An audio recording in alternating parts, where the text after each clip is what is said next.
Haris world cup का final खेला हुआ ऐसे 2.5 साल पहले। उनको यंग टीम कहना जायज हो सकता है। अपनी टीम में इतने यंग प्लेयर भी नहीं थे, बहुत सारे तो वो थे जो बहुत पहले खेल खूल के बाहर होके फिर अंदर आ रहे थे। T20 टीम पाकिस्तान के अंदर बाबर रिजवान की जगह है। बाबर 3 साल रहा है, आईसीसी रैंकिंग में टॉप पे रहा है, पाकिस्तान का लीडिंग रन स्कोरर भी रहा है। या आपको कोई अच्छी बड़ी टीम बॉलिंग करने देगी इस तरह के बॉलिंग फ्रेमवर्क के साथ? के साथ नहीं। आपको पूरे बॉलर खिलाने पड़ेंगे। बिल्कुल ही एक माठी गिरी हुई टीम है, इन सेंस के मेंटली हारे हुए हैं। यूएई से भी वो हार के आ रहे हैं। अस्सलाम वालेकुम। बिलाखिर पाकिस्तान ने दिसंबर 2021 के बाद T20 में होम सीरीज जीती है। इस वक्त पाकिस्तान क्रिकेट टीम के साबिक कप्तान सलमान बट साहब हमारे साथ मौजूद हैं। बट साहब, खुशी फील हुई है बांग्लादेश से ही, बट इनसे हम टेस्ट सीरीज भी क्लीन स्वीप हारे थे। अब क्लीन स्वीप T20 में हमें जीत मिली है बांग्लादेश के खिलाफ। ये जीत कितनी मायने रखती है पाकिस्तान टीम को, क्योंकि नई टीम है हमारी भी।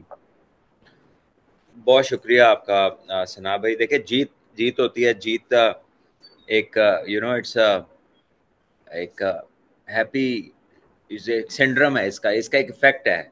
चाहे आप किसी से भी जीते हो, so you win and it is a reason to be happy. It's a feel good factor. और आई थिंक कि पाकिस्तान की पिछली कोई इतनी अच्छी सीरीजें नहीं रही हुई। जी। आप न्यूजीलैंड की देखें, आप टेस्ट सीरीज की अलग-अलग बात करें। साउथ अफ्रीका ऑस्ट्रेलिया में ज़रूर जीते थे, लेकिन उसके बाद जो चैंपियंस ट्रॉफी हुई, उससे पहले जो ट्राई नेशन हुआ, और उसके बाद पाकिस्तान ने कोई अच्छी क्रिकेट नहीं खेली थी। सो आई थिंक अगर उस आप सिनारियो को सामने रख के देखें, तो it's a feel good factor. It's a good kick off towards the international season. और आई थिंक के उनको यंग टीम कहना जायज हो सकता है। अपनी टीम में इतने यंग प्लेयर भी नहीं थे, बहुत सारे तो वो थे जो बहुत पहले खेल खूल के बाहर होके फिर अंदर आ रहे थे। बिल्कुल। So calling it a young team can be in terms of you know you can be bowling. हैप्पी के हसन नवाज बहुत उम्दा खेल रहे हैं। जी जी। एक नए प्लेयर के तौर पे कंसिस्टेंट है वो। जी जी। साहिबजादा का भी कम बैक ही था। बॉलिंग में आप कह रहे हैं तो मैं कह रहा हूँ बॉलिंग में वापसी हुई है, बैट्समैन ऑलमोस्ट सब नए थे। बैट्समैन नए थे। मतलब साबजा फरहान को बहुत कम चांस मिले हैं, उसके अलावा तो सब नए। साबजा मैं तो फरहान साहिबजादा का तो बता रहा हूँ ना, ने। साहिबजादा अच्छा वापस आ गए, या हसन नवाज कंसिस्टेंटली रन्स कर रहे हैं। बाकी तो ऑलमोस्ट एस्टेब्लिश प्लेयर्स ही हैं। और कौन सा बंदा नया है? हाँ, हारिस है, उसने भी 15 मैच खेल रखे हुए हैं। साइम, खैर 25-30 खेले हुए हैं उन्होंने मैच। आरएस वर्ल्ड कप का फाइनल खेला हुआ ऐसे 2.5 साल पहले जी जी, 2022 का फाइनल, भी। सेमीफाइनल फाइनल, और बिल्कुल। शादाब और हसन और ये लड़के सारे आपके चैंपियन ट्रॉफी से चले आ रहे हैं। इनका मतलब कमबैक था। सो एट टाइम्स ना, हम, yes it's good to celebrate things, but then what you utter after you have done that it also means a lot regarding कि आपका विजन क्या है। हम्म। तो मैं अभी पढ़ा था वो ट्वीट भी, जो कोच की आई है कि जी वो बड़ा अच्छा स्टार्ट है, ये है वो है वो है। चले, it's a good start, let's see आगे क्या होता है। आई थॉट के it is a reasonable victory. वो बिल्कुल ही एक माठी गिरी हुई टीम है, इन अ सेंस के मेंटली हारे हुए हैं। यूएई से भी वो हार के आ रहे हैं। जी नए जी। लड़के हैं ना, उनकी बॉलिंग पूरी है ना बैटिंग है। 4 बॉलर। तो हाँ, ऐसे में इसके साथ ओवरबोर्ड नहीं जाना चाहिए हमें। सही। लेकिन बट साहब, आप मोहम्मद हारिस की इनिंग आपने, बल्कि ओवरऑल उनका कैसा देखेंगे? पहले 31, फिर 41, फिर 107 रन उन्होंने खेले। और खुद भी कल उन्होंने रमीज राजा से जब बात करे थे, बोला कि मैं पहले कोइनों के बीच में उल्टी पुल्टी शॉट मार देता था, इस बार मैंने सोचा कि नहीं, मुझे इनिंग को कैरी करने। और वो उल्टी पुल्टी शॉट वैसे मारी भी नहीं है उन्होंने कोई। तो कैसी देखिए, अच्छी बात है अगर वो खुद अपने आप को असेस कर रहे हैं और खुद अपनी डिस्क्रिप्शन दे रहे हैं और खुद अपनी चीजें जो एड्रेस की हैं उसको वो रियलाइज कर रहे हैं और उससे उन्हें फायदा हो रहा है, तो इससे अच्छी कोई बात हो नहीं सकती। Specially in the case of Haris. मुझे याद है ये चैंपियंस कप में भी इन्होंने एक दो बारियां बड़ी अच्छी ली थी, जब ये सियालकोट स्टैलियंस, वो जो स्टैलियंस की टीम है उसके जी जी। कप्तान थे। जी तो जी। उसमें भी इन्होंने ये बात की थी कि मैं अपनी गेम पे फोकस कर रहा हूँ कि मैं गलतियां कम करूँ, मैं बीच में रिस्क वाली टू मैनी रिस्की शॉट्स खेलता हूँ, तो मैं थोड़ा सा उस पर काबू पाऊँ। तो ये अच्छी चीज़ है कि वो कंटिन्यूटी के अंदर है और उनको रिजल्ट्स भी मिल रहे हैं। और देखें, उन्होंने सेंचुरी भी की है, बिल्ड अप किया है, 30 किया है, फिर 40 किया है। तो अच्छा है, इंपॉर्टेंट स्कोर से उन्हें बड़ा कॉन्फिडेंस मिलेगा। और पाकिस्तान टीम को भी एक और कीपर बैट्समैन कंसिस्टेंट अगर मिलता है तो ज़बरदस्त। बट साहब, एक सवाल उठ रहा है कि क्या team Pakistan, T20 team Pakistan के अंदर बाबर रिजवान की जगह है? देखिए, आप उन्हें रूल आउट तो नहीं कर सकते। उनकी जो एक परफॉर्मेंस का चार्ट रहा है over a period of years. देखिए, पीक टाइम अगर आप प्लेयरों की जिंदगियों से निकालें तो 2 से 3 से 4 साल ऐसे मिलते हैं जब वो अल्टीमेट पीक्स पे होते हैं। हम्म। बाबर 3 साल रहा है, आईसीसी रैंकिंग्स में टॉप पे रहा है, पाकिस्तान का लीडिंग रन स्कोरर भी रहा है।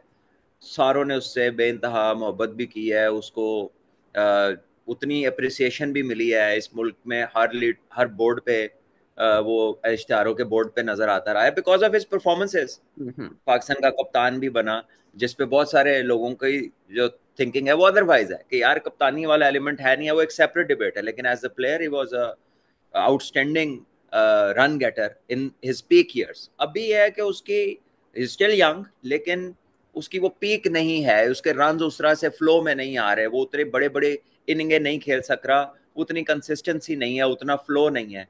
तो ये हो जाता है प्लेयर्स के साथ, और प्लेयर्स इससे निकल के भी आते हैं। हमने दुनिया के टॉप प्लेयर्स को देखा कि वो टॉप प्लेयर्स होते ही इसलिए हैं कि वो दोबारा वापसी करते हैं।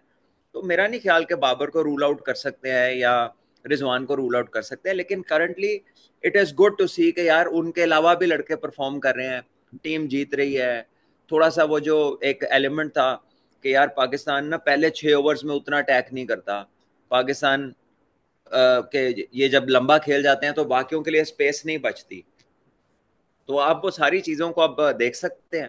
जब ये खेलेंगे लड़के थोड़ा सा, तो आपको पता चलेगा कि क्या सिर्फ वही बात थी या कोई और भी मसाइल थे। तो अभी तो ये सफ़र का आगाज़ हुआ है, तो अभी तक अच्छा है, लेकिन आप उन दोनों को कंप्लीटली रूल आउट नहीं कर सकते। लेकिन अगर आप उनकी साइड पे एक यूनिट डेवलप कर लेते हैं जो आपको लगता है कि सेटिस्फाइंग है और ज़्यादा अग्रेसिव क्रिकेट खेलता है, तो बड़ी अच्छी बात है। मुझे लगता है कि जब कहीं पे स्विमिंग कंडीशन मिली, वैसे टी20 में कम ही होता है, अब तो आईसीसी इवेंट के अंदर भी बैटिंग ट्रैक ही मिल रहे हैं, बट कहीं पे स्पिन ट्रैक मिला, स्विमिंग मिला, तो वहां पे फील होगा कि शायद कोई तजर्बाकार बल्लेबाज या ऐसा जो एंकर रोल कर सकता है। वैसे सिर्फ एक ही है, अभी सलमान आगा।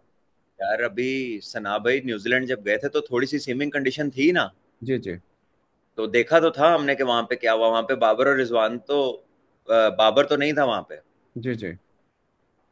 तो प्रॉब्लम तो हुई ना, वहां पे आगा ही कप्तान था ना। जी जी तो जी जी। स्विमिंग कंडीशन में तो आप जिसको मर्जी ले जाएं, स्विमिंग कंडीशन में आप जिसको मर्जी ले जाएं। हाँ, एस्टेब्लिश प्लेयर जो है, जो लंबे फॉर्मेटों के प्लेयर है, उनकी एडजस्टमेंट बेहतर होती है।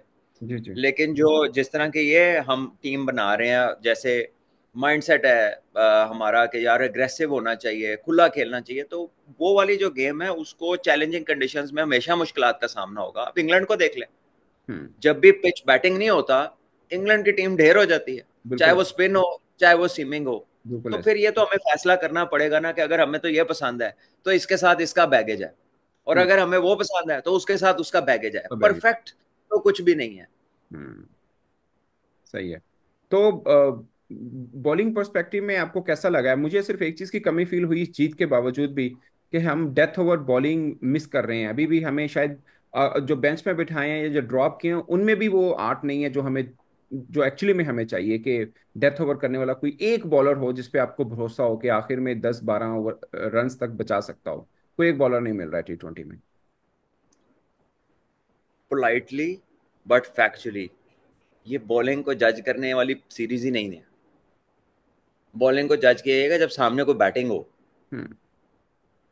ये वाली बैटिंग जिसका पता है कि ये किसी टाइम भी 5-6 आउट हो जाते हैं 2 ओवरां ਦੇ ਵਿੱਚ, दोनों मैच में हुआ, आखिरी दोनों मैच में ये ऐसा रहा। बॉलिंग जज करने वाली ऑपोजिशन, कुछ भी जज करने वाली ऑपोजिशन ज्यादा इसमें चीजों पे आप yes okay let's go forward and see. तो तीनों मैचों में हमें 190 प्लस जो है उन्होंने चेस करना था, दो में, और एक में उन्होंने 197 कर दिया है। जी जी। सो मेरा नहीं ख्याल कि ये कोई बॉलिंग को जज करने वाली ऐसी सच कोई सीरीज है। और पाकिस्तान ने ऑलराउंडरों के साथ बॉलिंग की है, ये कोई पूरी बॉलिंग थोड़ी थी। जी। या आपको कोई अच्छी बड़ी टीम बॉलिंग करने देगी इस तरह के बॉलिंग फ्रेमवर्क के पैक साथ? के साथ नहीं। आपको पूरे बॉलर खिलाने पड़ेंगे।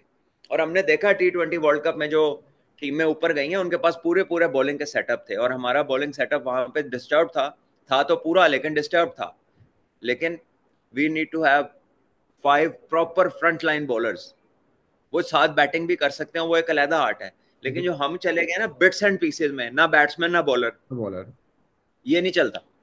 ये नहीं चलता बड़े सीरीजों में, बड़े मैचों में, बड़े कॉम्पिटिशन्स में। इसमें हमें प्रॉब्लम्स हो सकते हैं। हाँ, जैसे कल हमने सिर्फ 3 बॉलर खिलाए, बल्कि ओवरऑल पूरे हर टी20 मैच के अंदर जो 3 खेले हैं, 3 बॉलर ही खेले, बाकी सब हमारे ऑलराउंडर थे। तो 3 बॉलर के साथ मेरा भी ये जहन में आ रहा था कि आप अच्छी टीम के खिलाफ तो नहीं उतर सकते मैदान में। मैं तो यही समझता हूँ, मेरा ख्याल है कि इतना आसान नहीं होगा। बट साहब बहुत शुक्रिया, थैंक यू वेरी मच। आपने टाइम दिया, बड़ी मेहरबानी आपकी। Thank you. Thank you.